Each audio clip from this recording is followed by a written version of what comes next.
Çox vaxt sahibkarlar mühasibə axtarışı üçün müraciət edərkən mənə sadəcə bəyannamələri vaxtında göndərən, elektron qayma kəsən və bəzi bank ödənişlərini edə bilən biri lazımdır. Bu yanaşma biznesiniz üçün yanlış düşüncədir. Həqiqi peşəkar mühasibin biznesinizə necə real ölçülə bilən xeyir verdiyini 3 konkret nümunə ilə göstərəcəm.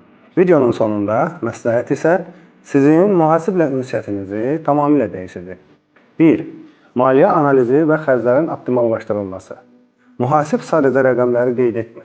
O, rəqəmlərin dilini bilməlidir.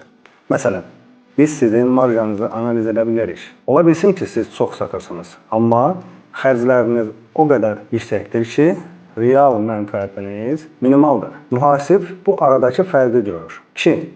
Strateji vergi planlaması. Ümumiyyətlə, bəyannamə göndərmək keçmiş barədə olan hadisələri bəyan etmək deməkdir. Vergi planlaması isə gələcəyə qurmaqdır. Hansı qaydada aldı-satqı etməklə daha az vergi yükü yaratdığını, hansı güzəştlərdən istifadə edə biləcəyinizi mühasib sizə öncədən deməlidir. 3.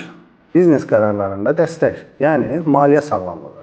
Məsələn, yeni avadanlıq almaq istəyirsiniz. Kredit götürmək, yoxsa öz vəsaitinizdən istifadə etmək daha sərfəlidir. Mühasib sizin pul axınınızı hesablayaraq bu suallara dəqiq cavab verir. Gördüyünüz kimi, mühasib sizin biznes tərəfdaşınızdır. Əgər siz də mühasibatlığınızı sadəcə kağız işi yox, strateji bir alətə çevirmək istəyirsinizsə, mühasiblərinizə hesabat verən şəxs kimi yox, biznes tərəfdaşı kimi baxın. Yekunda kanalıma abunə olun, suallarınız varsa şərhlərdə və ya mesaj bölməsində göndərə bilərsiniz.